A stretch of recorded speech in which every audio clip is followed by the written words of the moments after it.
yesterday and it went down the other day. So I'm really hoping that doesn't happen today. So I'm really pleased to have been asked today to come along to deliver this session. It's just me, not Melanie, as you can see on the slide. So I'm Kirsten. I work with PGRs and research staff in our careers team as part of the wider careers and employability team at Nottingham. So a big welcome to everybody today. So just before we start, just a quick show of hands, but not of hands, if that's okay. If you don't mind putting in the chat, if you can do, and you don't have to do this, but are you thinking about academia, industry, or a mix? Just so I can get a bit of a feeling of what people are thinking about at the moment. And it doesn't have to be for definite either, just a bit of a mix. If you don't mind putting that in the chat. And I'll just talk about what whilst you're doing that, what we're going to talk about today. So career is a journey, it's not a destination. I've just seen a few people this morning who are research staff and they're thinking about lots of different options. And I always try and reassure people that with your career, it doesn't mean you have to be on this set path and you decide, right, I'm going to go into this area and that's what I'm going to do. I think people do worry about that if they're in academia and wanting to stay in academia. So we talk about squiggly careers, how you can have lots of different careers, different career pathways to get to that career that you want to maybe in the future, or you might kind of totally change from one to the other and then go back again. So thank you. I've got industry, a mix, right into academia, but we're now working policy and do research. Fantastic. Yeah, and again, we see a lot of people who do that. So they're still doing the research, but in lots of different areas. So thank you for posting that. It's just good to get a feel about what people are thinking about in the future. So today, what I wanted to really cover with you with sort of is to look at career planning, and one of our theories that we work with when we're thinking about career planning. So all of us are trained in career guidance and career counselling models. So we always have different theories floating around in heads, and sometimes we may not be explicit with you all when we're in guidance appointments, but this kind of going around in our heads. But I wanted to be really explicit about one that we do use just to showcase how sort of the process really behind it all. So we're going to focus on careers in academia and where to start, and also with careers outside of academia. And then there'll be time for questions. So if I don't answer anything that you want to hear about today, please do let me know and we can arrange an appointment afterwards as well. But if you do have any questions about the webinar, post them in the chat, but there will be time at the end if you want to take yourself off mic or off camera as well. It'd be lovely to see you. So we shall do that at the end. So this is the career theory DOTS model that we're going to use today in this webinar. So the DOTS model was developed by Bill Law and Tony Watts a long time ago, 1976. So I know this is a very long time ago, but it's still quite a relevant theory today. So the DOTS model looks at, starts with D, so decision learning, opportunity awareness, transition learning, and self-awareness. Or logically, it's best known in a different order. So we use it as in self-awareness when we're thinking about you, and when you're coming into a guidance appointment about that career planning, going right back to that self-awareness, looking at opportunity awareness, then decision making, then transition. So in an appointment, I usually get people who want to go straight to that opportunity awareness and that decision-making process very quickly. So this first stage of self-awareness is really important. And again, I don't think we give ourselves enough time or credit to really reflect on the knowledge that we already have, and to really think about ourselves in that way. We don't give ourselves that time. So in terms of that self-awareness, it can feel a little bit vague and a little bit kind of, oh, I really don't want to kind of dive deep into myself again sometimes. But in employment terms, we're thinking about it in what are your strengths? What are your skills that you have and your transferable skills? Also, importantly, what are your weaknesses? And we think about this just because we want you to be thinking about your future career and what's going to motivate you, what's going to make you want to get out of bed in the morning to go to a job. There's all parts of our job that we don't like. I've got something this afternoon that I keep putting off, and I've got to write something, and I'm not the best at sort of writing a lot of information, and I have processing issues, so it takes me quite a long time to kind of piece all the information together. So, but if I was doing that all the time in my job, that would start to de-energize me, lower my confidence, lower my cortisol, peak my cortisol levels. So I'd know that I would be in a job that's not congruent with who I am. So this is why we talk about weaknesses, not to try and change you. So it is about that motivation and your core values as well, because that's really important in your future career.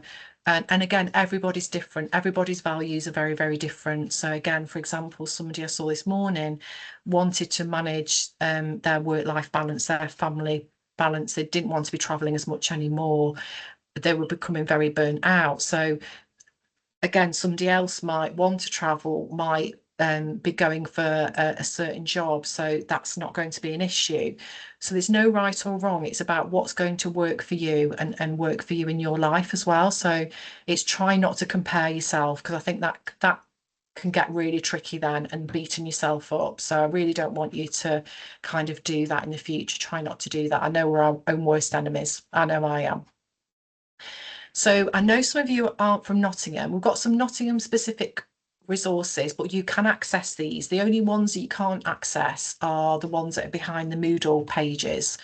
So these are some tools for self-reflection that you can use for careers inside and outside of academia and in sort of exploring your skills. And we've got some specific pages on self-reflection with some guided exercises. So these will just be for Nottingham researchers who'll be able to access that. But again, do have a conversation with me if you did want to talk more about some of these resources. But do talk to people. It's really, really helpful. I think it can sometimes feel quite weird when everything's been in your head and you want to start talking about your career, and particularly if you're looking at different routes. So if you've got a good relationship with your supervisor, with your peers, friends, with us as careers advisors, at Nottingham, we are 100% confidential service. We are impartial. I'm not going to say to you, you need to stay at the University of Nottingham, for instance. And it's a very safe, we want it to be very safe, non-judgmental environment. And that's what I pride myself on doing here at Nottingham. So moving on from self-awareness, we're looking at opportunity awareness now. So this is just a bit of a diagram to show what PhDs do. This is an exhaustive list. This is just some examples of some roles. So as you can see on the screen, we've got postdocs, researcher, teaching fellow, lecturer from the academic side. And then on the other side, we've got analyst, consultant, researcher, non-academic roles, think tank, civil service, policy. These are just some of the roles that we've seen researchers go into. And then we've got that kind of those research and development roles, again, that a lot of PhDs do go into, where they're continuing to do research and publish. I don't know if anyone's accessed VTI before, but it's a really it's a fantastic resource, and again, it's free to University of Nottingham students. You can have a look on here about what researchers do beyond the PhD. There's lots of videos and case studies.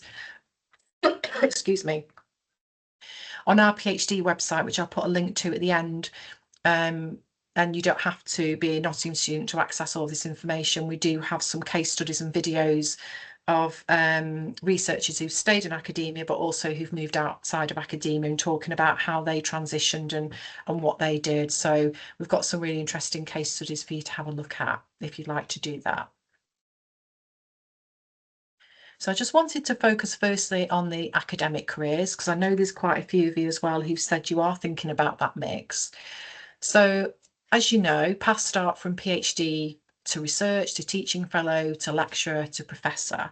Different universities may have different job titles. Trent University, which is just down the road, they may call postdocs have a different name. So it's always worth looking behind that job description to see exactly what different universities, their expectations, what they're looking for from you transitioning from your PhD. And I know this might seem common sense, but consider what mix of teaching, research you really want to do. I get a lot of people who come to me and they say, I really hate teaching, and the job that they've presented me with is an 80% teaching role. So I'm like, oh, I'm a bit worried about you now, because there's a lot of teaching in this, and I don't want this to de-energize you. And if it's something you don't like, and I know it's tough out there at the moment, and it is across HE at the moment. We do know that, we are seeing that. So I think sometimes people will go for roles to get that in, but do think very carefully if teaching isn't for you and you go into that role. So do think about that mix and what's going to work for you. And again, you can talk to Lucy, Melanie, and myself about all of this in the future. Again, job security and length of contracts. We know that a lot of postdocs are just getting those fixed term contracts, which is really hard for you all. I really appreciate that. And it's really difficult, especially when you've got care responsibilities, when you don't want to travel, you don't want to move cities, for example. So again, it's worth thinking about those contracts and how you're going to manage that. And if they are short term, what next? So it could be that you go into a contract and you start to think about how you can maximise that the time that you are at that university in that contract, what CPD you can do. Contact the careers service so you can make sure that you're thinking about your CV, your continued professional development, and any further steps that you may do to be work towards that independent researcher for the future. So just some questions to consider. Do you want to stay in academia? Have you got the right motivation? Are you staying because you don't know enough about the alternatives, or you'd feel like a failure? Again, we get a lot of people who've been in academia for quite a while, and that would feel like a failure to them, and it certainly isn't. And there's no reason why you can't move from academia to industry and then back from industry to academia if you wanted to in the future. And we are seeing a lot more people doing that. So what aspects of academia are you most attracted to? Teaching, research, or a mix? And what are potential opportunities for you in that specialism? And then thinking about that international aspect as well.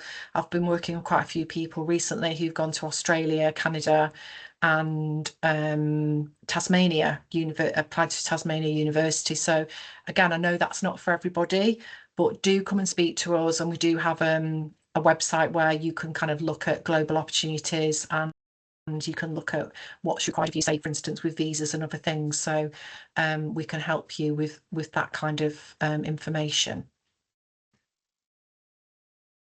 So these are just some top tips for starting a career in academia. So sorry if you do know some of this, just wanted to go over this again. So do collaborate as much as you can and network with your academic colleagues, your peers, any conferences that you go to. Really think about that bigger picture in the future and who you can connect with, who you can make friends with, who you can influence in the future. Gain some project management experience and get involved in other projects such as public outreach, volunteering. And this can be really fantastic as well to test out those strengths that you may not realise that you've got, and then get involved in a project or volunteering and actually really enjoy it. And sort of it helps you to maybe navigate a career that you may not have been considering going doing that volunteering. I know volunteering is something I've done all my life, and now my girls are older, I've been looking at what volunteering I can get involved in again. So for me, a big passion for me is working with young women who are first in family to go to university, and or not even going to university, into other areas, and who have got kind of confidence things that so that's something I'm looking at getting involved in now and been exploring. So I'm really excited about that, and I think you can get so much from volunteering at so they get so much from you, and you get so much back as well. It can bring real joy. So it's something to think about and to test different areas out as well. My first job I got in the voluntary sector, I was volunteering there, and that's how I went into it. So any teaching responsibilities, if you can take those on, sometimes you're not getting those opportunities to do that. I do realise that, especially in the current climate. I don't know if anybody's heard of the Brilliant Club, but that's another way that you could think about getting that experience. You get paid for that.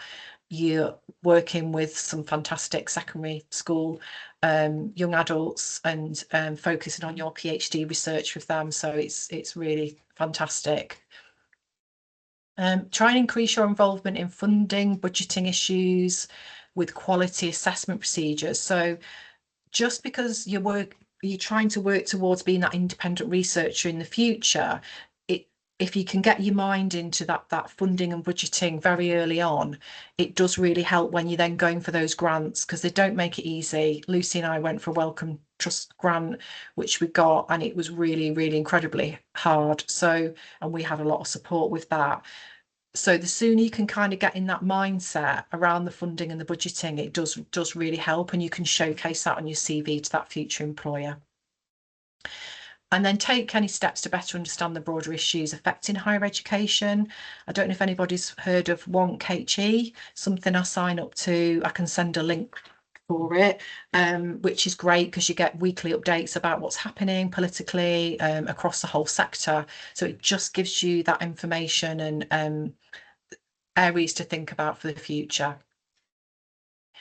Networking, I know a lot of people hate that word. It's a dirty word to some people, but you can kind of do that gentle networking, starting on LinkedIn, getting chatting to people, network with your colleagues, your peers outside your institution. Lucy and I are going to a conference next week, and Lucy absolutely hates, she won't mind me saying, networking. So I know when I go in the room, I'll be networking, and I know it will drain Lucy, but she will do it. If you don't like networking, I can so highly recommend having a mentor or a coach. Again, using myself as an example, I've had one all through my working life, and I always know I've got so much to learn. And it is honestly, it's so helpful, and it can really open doors, but also really help you as a person and around those self-awareness things as well. And if you can get published, I know that's difficult. And again, I don't want you to think if you don't get published, you can't get a job in academia. We work with lots of people who haven't necessarily been published at that current time. Is there any questions around careers in academia before I move on? Please do say and put in the chat. Otherwise, we can wait for questions at the end.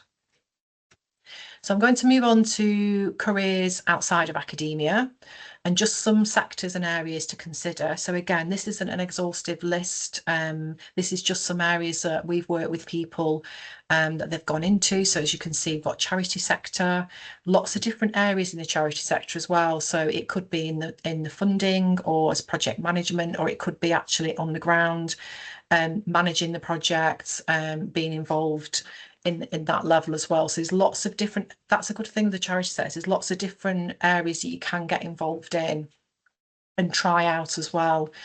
Research and development in healthcare, we've seen people go into media.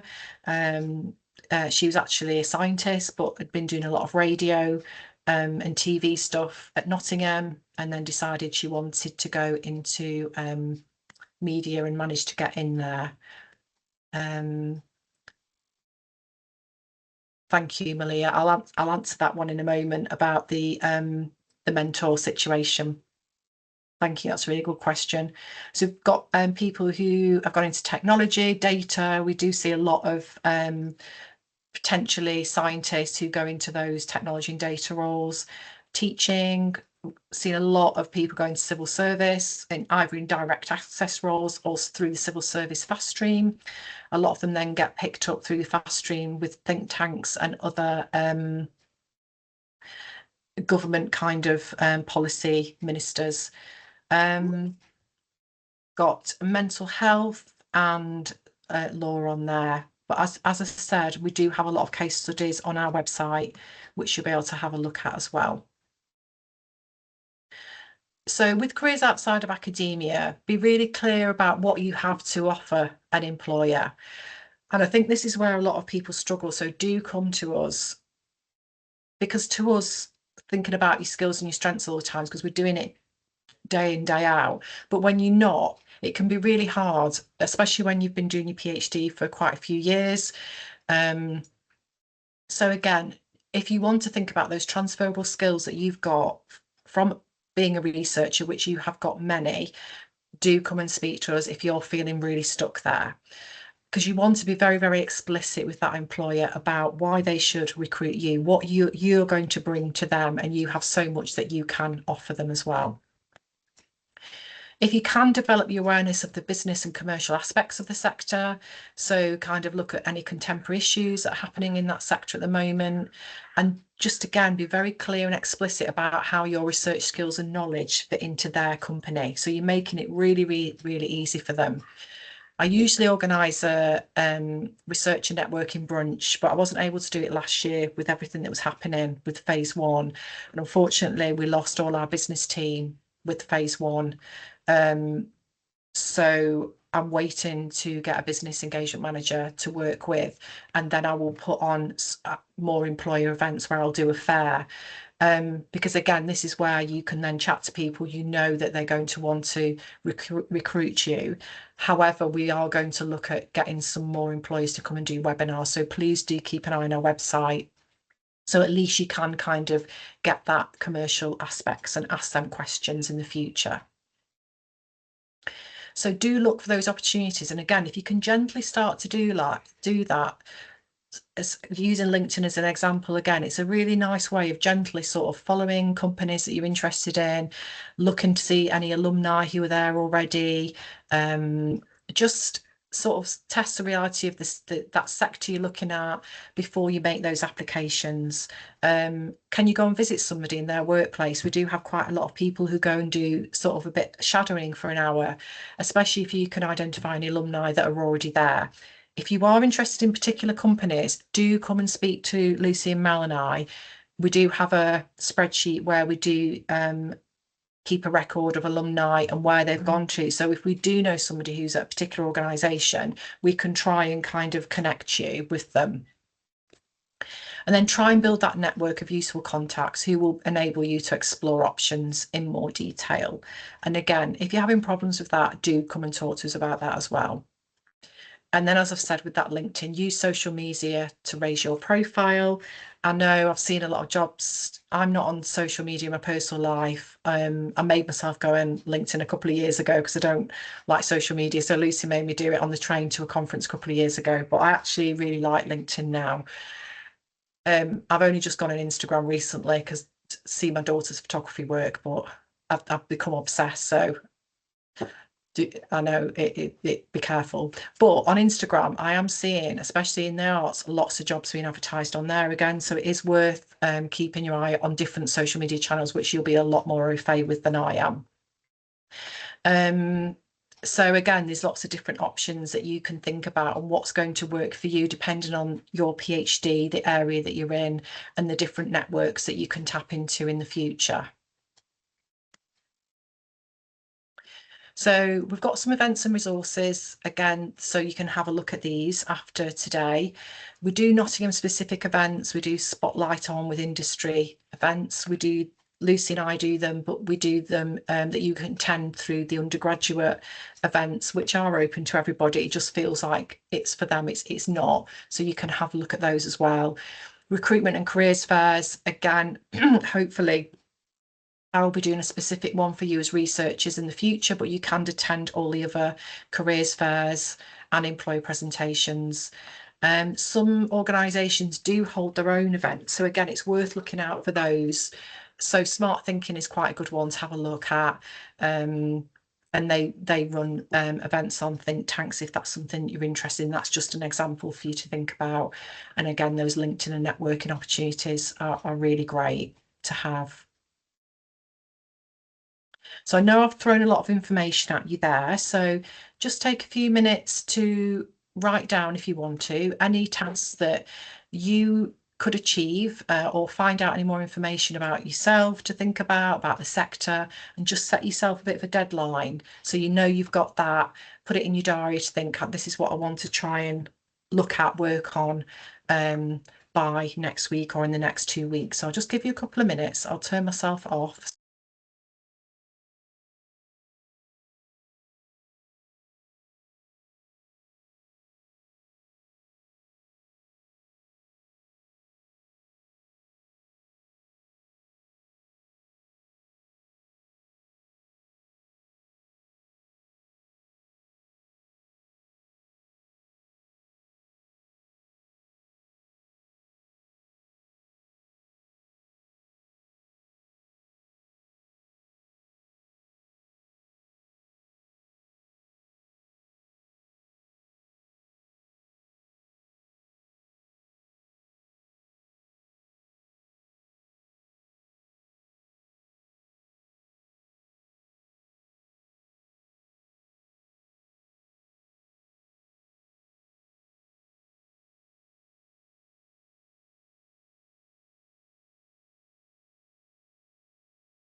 Hope you've had a chance to have a bit of a think. But again, if you do have time at the end of the webinar, if you do want to make some notes or any sort of plans that you want to think, actually, I'd like to move forward with this, and set yourself some goals, please do that. So we're moving towards the end of the presentation. So we're coming on to decision making, which can sometimes feel quite daunting. And a lot of people who do come and see me come in and kind of they want to find out, right, I don't want to be in academia. What am I going to do? What jobs can I go for? So they're wanting to get to this very quickly. And there's like a lot of work that sometimes we need to do before we get to this point.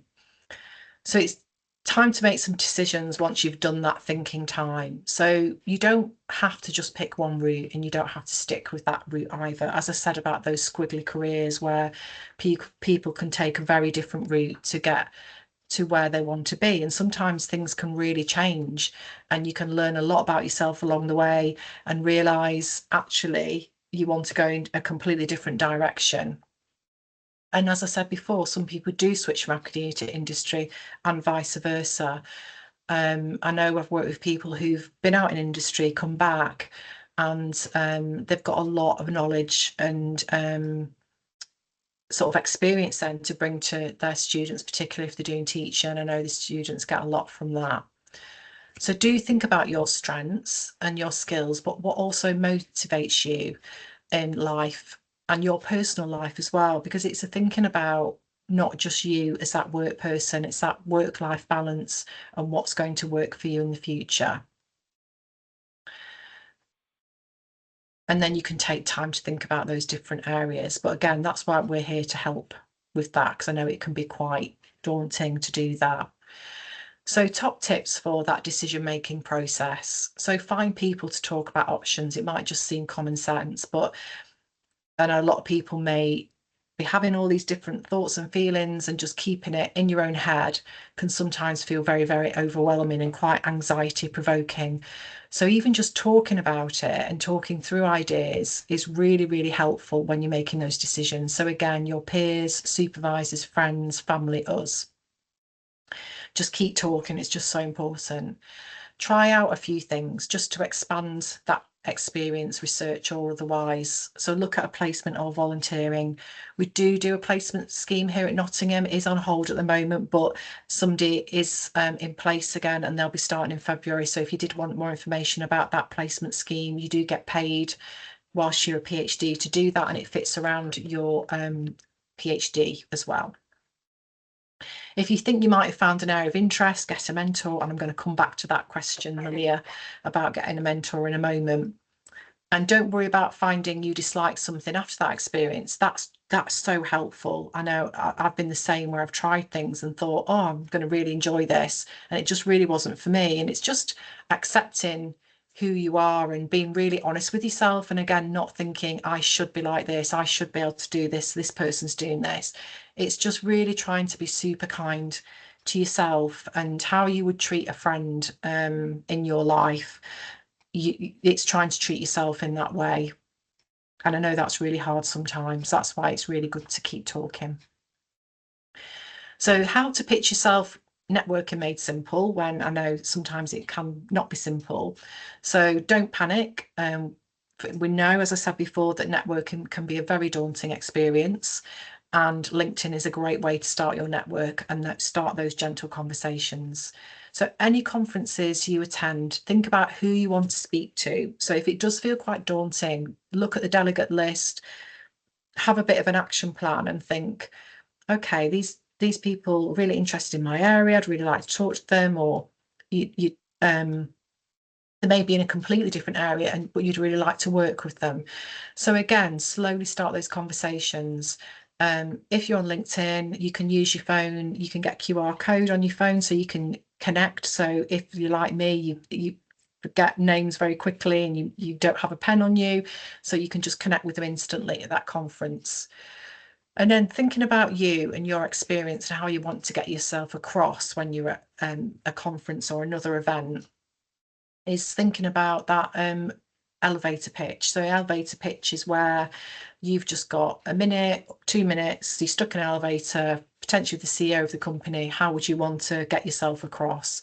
So again, you can practice these kind of things, and you can practice before you go to any events or conferences, and you can do that with us as well, or with your friends. And it does really, really help, and it helps to feel yourself saying it out loud as well. I know this is really easy to say, but try and relax as much as you can. If you can feel yourself physically feeling tense, just breathe. I know it sounds simple, breathe. Sometimes I forget to breathe. Breathe and just lower your shoulders, relax, go for a walk. Just get out of that situation. If you are in a conference and you're feeling a bit overwhelmed, go and have a walk. Just go and relax, come back. Try and be your authentic self, although I know that can be really difficult, and sometimes everybody doesn't want to show that authentic self to an employer, or that might feel uncomfortable. But just try and be authentic to you and not who you think you should be, is what I'm trying to say. So the final part of the theory is the transition phase. And this is where we're starting to transition potentially into different roles, or thinking about those different roles. So ideally, when you have narrowed down your skills, your strengths, your transferable skills, what roles are going to be available and which roles will suit you in the future, then it's a case of searching and applying. Sometimes I know when I've been looking for some volunteering experiences, I've been looking through and I see positions that I'd actually not even thought about before. So it is worth keeping that open mind, keep looking on different websites as well. So you can start in your last year of your PhD. Definitely the last 6 months, we do say looking for those roles for the future. Some roles do have long lead-in dates, usually 3 to 4 months is a case. Sometimes it can be longer. So we do recommend at least the last 6 months of your PhD. Do start thinking about getting your CV ready, your LinkedIn profile, looking at what's out there for you. I know I've mentioned this before, so considering that placement alongside your research, where your funding allows to try that different sector or area to work for you. So with those job sites then, so look at those suitable job sites. For example, for academia, it's jobs.ace.uk. For roles in industrial, professional organisation websites, these roles outside of academia can all be kind of different. So again, come and talk to us if you feel like you're not hitting the mark, finding those different roles, because there's different websites we can point you into the direction of. So I always say to people, just try and get your CV up to date, because I know it's not, you don't want to be spending an evening doing your CV, but once you've got your CV sorted, I will say to people, get everything on there, and then we can kind of draw bits out from it. So at least if you've got everything on there, you may not need it for each application. I know the University of Nottingham doesn't accept CVs, but it does help you think through your experiences and skills, and supports questions in your applications as well. So if you've got everything ready, you know, when you see something, it doesn't become even more stressful, because you know you've got more work to do. We can support you with your CV, looking at it, interview practice, looking at your personal statements, anything like that, mock interviews. Do please come and speak to us, because we can really support you with all of that in academia and outside of academia. So again, some Nottingham specific support, us one-to-one guidance, appointments, applications, CVs. We've got our online resources and workshop programme. We've got Going Global, and then there's just some external sites. As I said, jobs.ac, Jobs on Toast is really useful, particularly if you're looking for careers outside of academia. He was actually an actual PhD, an academic who set this site up, so he has some really useful hints and tips on there. We've got Vitae, which does talk about academia and outside of academia, and Nature's very good. And again, social media, LinkedIn, TED Talks, Instagram can all be really, really helpful for those future job hunts.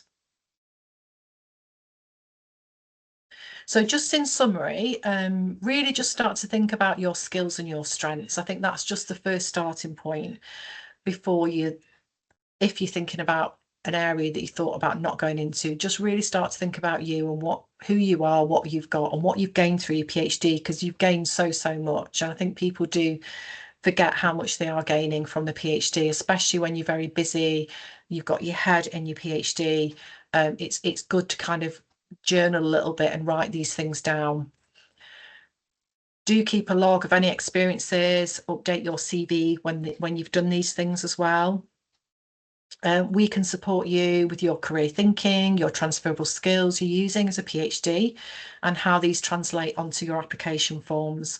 I know the amount of times I've looked at somebody's CV and I've looked at the statement and I'm like, oh, why haven't you put this on? You've got this experience. Like, oh, it's just voluntary work. I'm like, you've gained so much knowledge and experience. You need to showcase this. It doesn't have to be a paid job. It can be all sorts of experience that you've gained in committees, all sorts of different things if you're involved in sport as well. So do let us help you navigate through some of these things.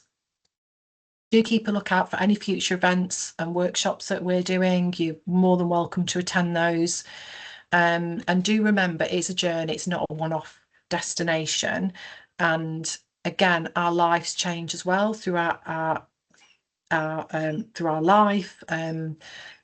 So things can always change, and sometimes it can feel difficult, but remember, you do come out the other side. You will learn from lots of different experiences. Some experiences may not feel great, but you will take something away from that as well. And also how you support people in the future will make you a very good people person and manager in your future career. Do contact us. We do value any feedback, anything you want us to run in the future. I know, Malaya, if you want me to run anything for you all as a Black PhD Collective, I'd love to do something in the future. If you would like that, just do get in contact. We do have a feedback form, so if you are happy to do that, would really appreciate you doing that, so we can change things if we need to in the future. I'll come back to that, but I just want to say thank you so much for listening to the presentation today. And if you do have any questions, please take yourself off mic, off camera, or if you feel more comfortable in the chat, please do that. And whilst you're having a think, I will answer Malia's question that you've put in there. Getting a mentor, start in academia. How do you recommend finding a mentor? So that's such a good question. It's really hard. I really struggled, actually, if I'm not going to lie. I put in for a mentor here and I ended up having to find my own in the end, because I think it's just really difficult one. If you're looking for one at Nottingham at the moment, just with everything that's going on with phase 1 and then phase 2 coming, it is a lot of staff have gone. It is tricky, but it's still worth doing. If you do have a look, Researcher Academy could maybe help with this if you're here at Nottingham. Do reach out to Catherine Morgan. She may be able to help with that. There is a mentoring scheme for staff, but I don't, University of Nottingham, but I don't know if PhDs can access it, but it would be worth looking into that. It is worth approaching people yourself, and it could be outside of the university you're in a different university, somebody that you really respect, or respect their research or how they work. You met them, maybe it's worth approaching somebody and asking them if they'd be happy to be your mentor. That's how I did it in the end. I was working with somebody who's doing an external project within the university here, and I approached her because she's worked in lots of different areas. I really respected her work, and she's been absolutely amazing, and really, really helped me. So I don't know if that helps, Malia, at all. I know it is a tricky one. There used to be more systems in place, but I think because we're going through quite a lot of flux at the moment, it's just a little bit tricky. Yeah, that does make sense. And then when you're approaching people by yourself, do you Yeah. recommend taking a direct approach, letting someone know that you're looking for a mentor, or do you kind of just make a bit of conversation and then put that out there? I think whatever you feel comfortable to do. Some people prefer to be more direct, but if you're having a conversation and then sort of bring that into the conversation, or if you have a chat with somebody and then you think, actually, I really got on with that person, and you may contact them after the event or conference, or wherever, and just send an email and saying it was really great to meet you, and I'm looking for a mentor at the moment. Would this be an area that you'd be happy to support me in? So that would be another way to do it. But whatever you feel comfortable with, yeah. Oh, I can't hear you. Sorry. Lost sound again. Oh, Are you you're able to? back.